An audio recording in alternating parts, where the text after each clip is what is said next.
Senhor meu Deus, quando eu, maravilhado,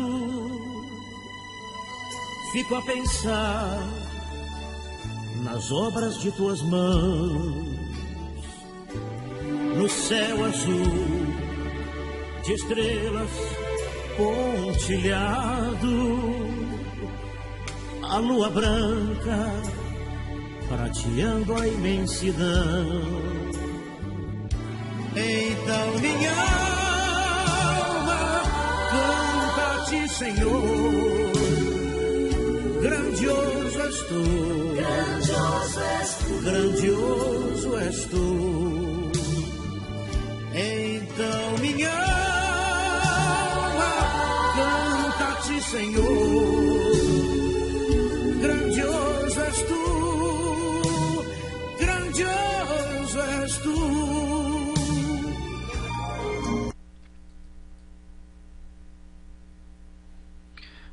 Olá, meus irmãos em Cristo Jesus, que navegam na internet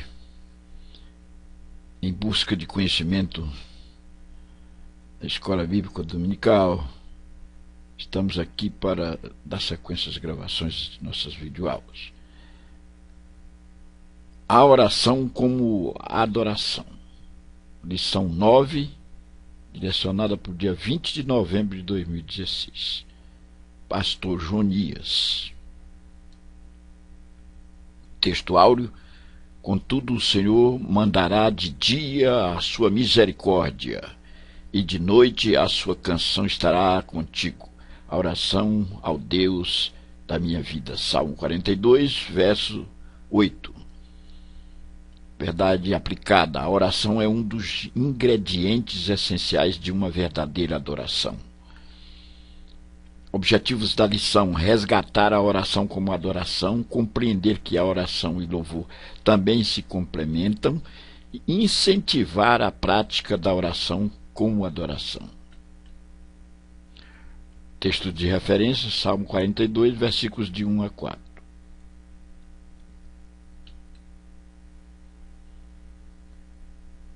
Meu internauta, irmão em Jesus Cristo, nossa alma carece da oração. Orar é muito mais do que apresentar a Deus uma lista interminável de petições. Os adoradores genuínos amam a oração, pois dela tiram tudo o que são e que oferecem ao Senhor. Há uma necessidade intrínseca na alma da oração. E essa oração, ela vai muito além de uma lista de petições a Deus. Precisamos entender que nessa conversa com Deus,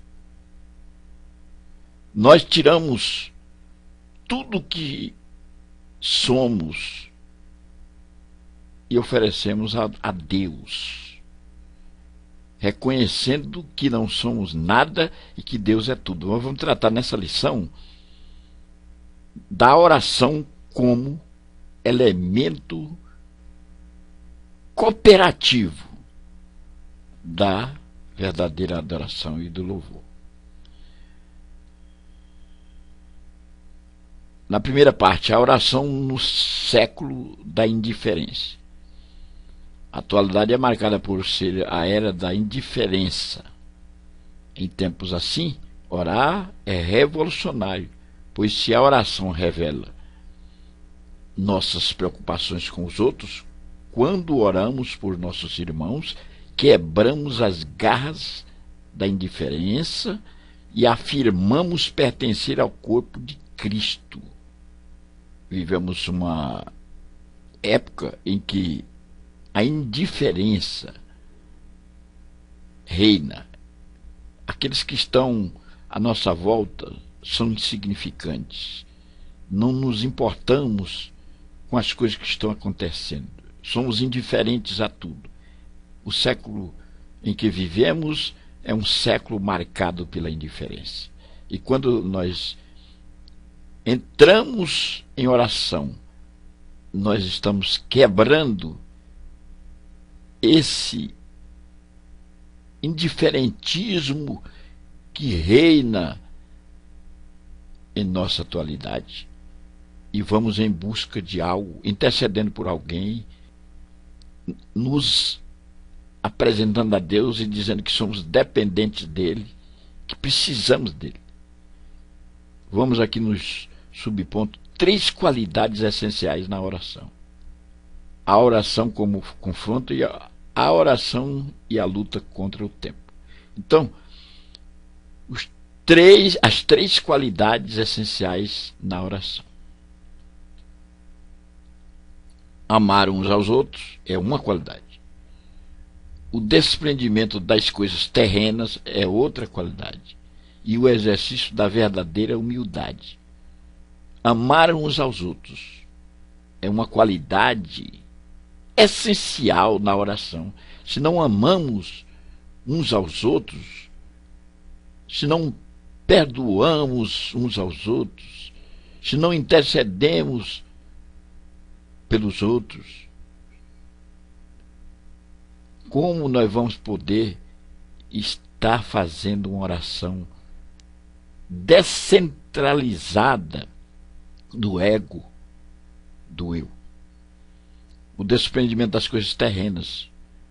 Não ficamos presos, ou não vamos nos ater às coisas terrenas quando nós estamos num contato com Deus, falando com Ele.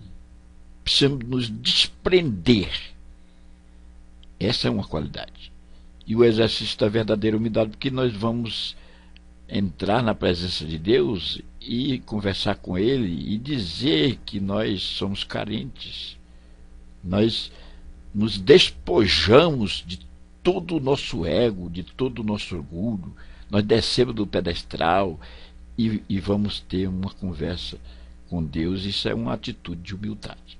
A oração como confronto. No presente século, o homem é o Deus da sua própria vida. É o humanismo, antrocentrismo. Quer dizer, o homem é o centro de tudo. Ao orar, eu estou enfatizando a verdade de que não sou um Deus. Tenho carências, porque nessa corrente filosófica pensante, o homem acha que é um Deus. Ele é o centro de tudo. E quando você se desprende de tudo e entra na presença de Deus, você está dizendo que você não é Deus. Deus é que é o seu Deus, o Deus verdadeiro, o Senhor dos céus. Ele é que é o referencial de tudo e você depende dele. Você é carente. Então a oração é um confronto, que você confronta o seu ego, o seu eu, e chega diante de Deus e diz: olha, Deus, eu não sou nada, eu preciso de ti, eu sou carente. E esse humanismo, esse antrocentrismo, ele é quebrado. Essa corrente pensante em que coloca o homem como centro de tudo, que não precisa de ninguém mais, não depende de Deus, ela deve ser abortada. E aqui no subponto 3, a oração e a luta contra o tempo. O relógio da pós-modernidade não suporta esperar. O homem, ele acha que não pode perder tempo conversando com Deus através de oração, porque ele precisa estar desenvolvendo seus negócios, indo para o seu trabalho, fazendo algo, e quando ele perde um tempo com a oração, acha que isso é um ato fortuito, supérfluo, que não há necessidade disso. O relógio da pós-modernidade não suporta esperar. As pessoas querem ir ao trabalho, querem resolver seus negócios, não tem tempo para Deus, não tem tempo para conversar com Deus. A parte 2, desfrutando da intimidade com Deus. Aqui o comentarista nos remete à compreensão que a intimidade é para poucos. E uma das grandes tragédias da atualidade é a distância entre nós e Deus. Falta-nos a dimensão do quarto fechado. Aqui em Mateus capítulo 6, versículo 6, ele vai colocar uma atitude de oração, conversando com Deus, isoladamente no seu quarto. Então vamos fazer a leitura desse texto interessante. Olha, mas tu, quando orares, entra no teu aposento e, fechando a tua porta, ora ao teu pai que está em secreto. E teu pai, que vê em secreto, te recompensará publicamente. Essa dimensão do quarto fechado não tem lugar nos tempos presentes. Nós precisamos apresentar aqui a nossa realidade a Deus dentro do nosso quarto. Tirar um tempo para Ele. Buscarmos ao Senhor enquanto se pode achar. Perdemos a intimidade com Deus, também perderemos o senso daquilo que o machuca. Resgatar a maravilha de estar em sua presença é resgatar a alegria de adorá-lo pelo que Ele é, ter uma intimidade. A intimidade não acontece por acaso, não vem de repente. O seu aposento é o lugar aonde você tira tempo e mais tempo para conversar com Deus, para se interrelacionar com Ele, e aí você vai tendo intimidade com Deus.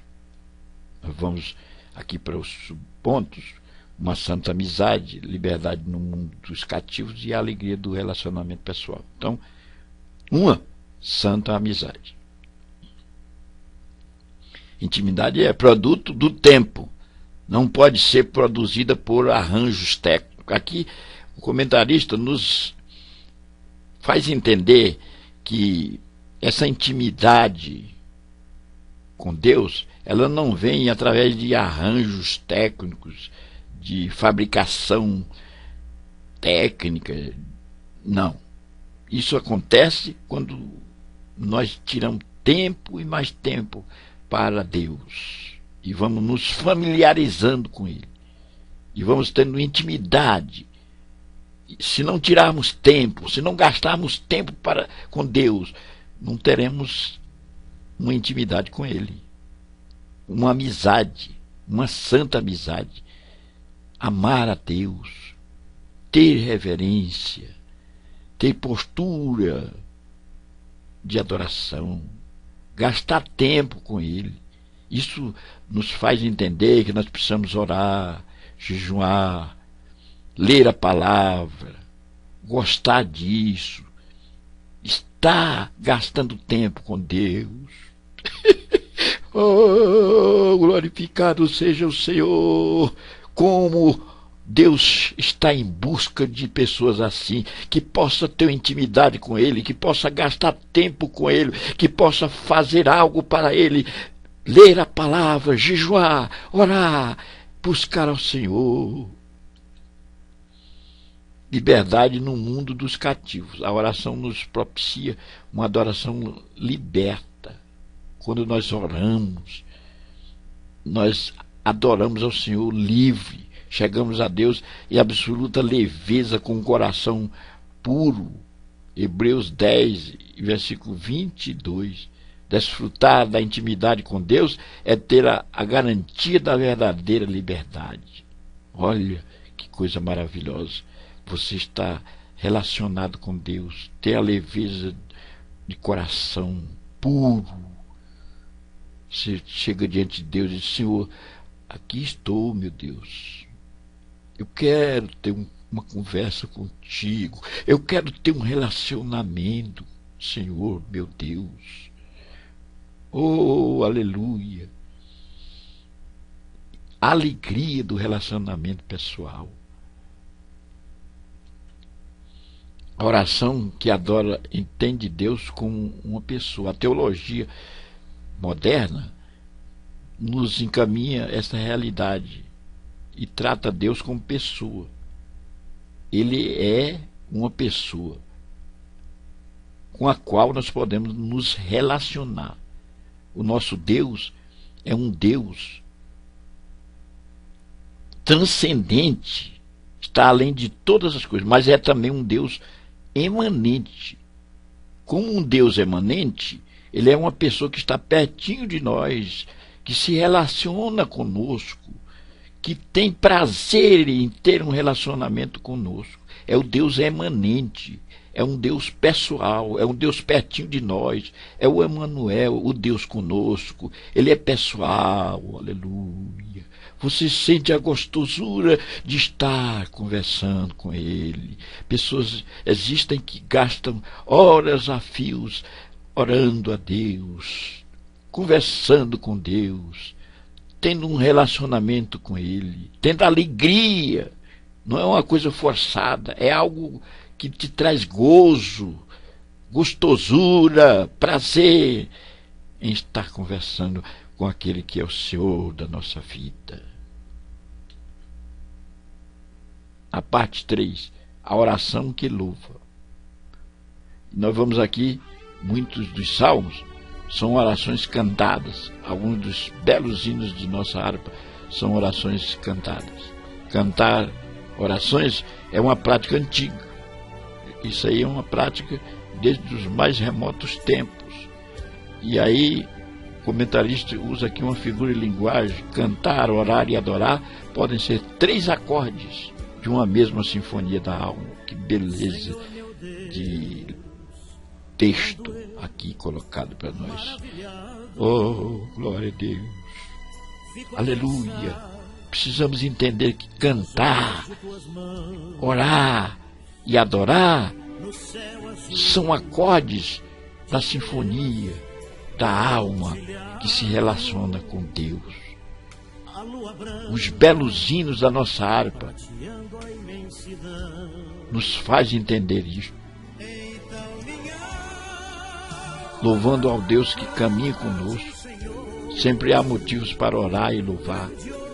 A oração preenche de conteúdo o nosso louvor. Então, louvando ao Deus que caminha conosco. No livro dos Salmos, há um fato interessante que é a presença da salvação como elemento da oração. Há um Deus que caminha conosco ao longo da história. Vamos ao texto bíblico, esse Salmo 12, o Salmo 12, versículo 1. Salmo 12. Nossa Bíblia online, sempre aqui, preparada, versículo 1. Salva-nos, Senhor, porque faltam os homens bons, porque são poucos os fiéis entre os filhos dos homens. Aqui o salmista se vale da salvação para, numa mesma sintonia com Deus, louvar a Ele e entender que existe uma necessidade da salvação. E grato a esta salvação, nós nos posicionamos diante de Deus numa postura de reconhecimento que Ele é o Senhor do qual nós dependemos. Louvando ao Deus que caminha conosco. É um Deus que está sempre presente. Eu falei, um Deus emanente. Está pertinho de nós. Ele é o nosso remidor, o nosso salvador. Há e deve haver a presença da salvação como elemento. Moisés nos deu um belo exemplo no Salmo 90. Ensina-nos a contar os dias de maneira que alcancemos há uma necessidade de entendermos que Deus é o Deus do encaminhamento da nossa salvação, e isso precisa estar presente nas nossas súplicas. Sempre há motivos para orar e louvar. Aqui, nós aprendemos em lições passadas que quer tenhamos alegria ou tristeza, precisamos estar em postura de adoração e louvor a Deus. Não é só no ritual dos cultos. Sempre há motivos para orar e louvar, sejam eles de alegria ou de dor e tristeza. Qualquer sentimento desse nos propicia motivos para louvar e orar. Aleluia. A oração preenche de conteúdo o nosso louvor. A crise de louvor na atualidade é basicamente uma crise de conteúdo. É verdade isso. E nós vamos encontrar no cenáculo ainda o ponto de partida para receber poder. Atos 1 e 12 e 13. Nós vamos ver a igreja nascendo, pisando seus pés no poder de Deus. O cenáculo ainda é o ponto de partida para receber o poder. Aleluia. E a crise de louvor na atualidade é basicamente uma crise de conteúdo. Se não temos conteúdo, se não temos algo transcendental, especial em nossa vida, então vamos estar em crise de louvor. O nosso louvor é fraco. Não expressamos a realidade. E a busca do poder está no cenáculo, quer dizer, na oração. O povo de Deus, quando tudo parecia maldado, Jesus o encaminhou para o cenáculo e fica lá orando. Até que do alto sejais revestidos de poder. Mas recebereis poder ao descer sobre vós o Espírito Santo, e servireis testemunha tanto em Jerusalém como em toda a Judéia e Samaria até os confins da terra. Veja que o poder é recebido na oração, lá no cenáculo, com os joelhos dobrados, orando, primeiro dia, segundo, terceiro, 10º dia. Oh, meu caríssimo irmão, como é interessante nós entendermos isso, que a oração preenche de conteúdo o nosso louvor. Quando nós oramos, nós temos poder para louvar. Quando nós oramos, nós temos poder para pregar. Nós temos efusividade. Oramos, conversamos com aquele que é a fonte do revestimento do poder. Aquele que é o Senhor, que nos delega autoridade, que nos dá a ousadia para falarmos com precisão sobre as coisas santas, as coisas celestiais. Meu irmão, a oração genuína é uma das mais incríveis formas de adoração. Ela nos ajuda na tarefa bela de chegar a Deus em certeza de fé. Abençoados pelo privilégio de chegar à presença de Deus, temos a alegria de abrir nossas almas e, com isso, redescobrirmos motivos para louvar. Está aí a lição, uma das mais belas lições. E nós vamos agora fazer uma reflexão através do questionário. O que a humanidade nos faz reconhecer? Que não temos nada de nós mesmos e que tudo o que temos são dádivas de Deus. Romanos 8 e 32. Nós dependemos de Deus. Falei que nós precisamos entender isso, que dependemos de Deus. Qual oração precisa ser feita pela massa pós-moderna? A oração de Moisés. Eu fiz uma referência que o Salmo 90 de Moisés nos encaminha a essa realidade. Ensina-nos a contar os dias, os anos. 3. Qual é uma das grandes tragédias da atualidade? A distância entre nós e Deus. Aí, Mateus capítulo 6, versículo 6, lá, a dependência, o quarto, o aposento. Nós lemos o texto e aludimos.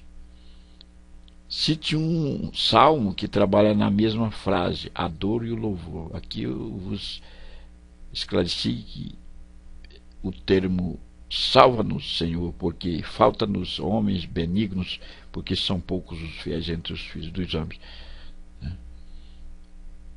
É uma frase inserida aqui através desse salmo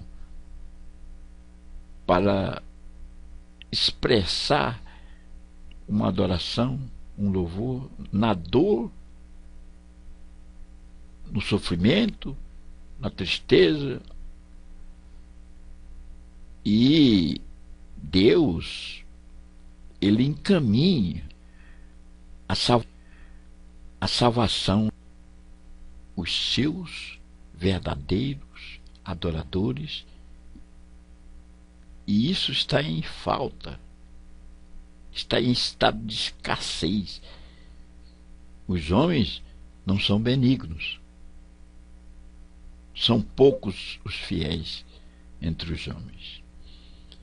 5. O que ainda é ponto de partida para o poder? O cenáculo, oração. Atos 1 e 12 e 13. Sem oração, não vamos a lugar nenhum.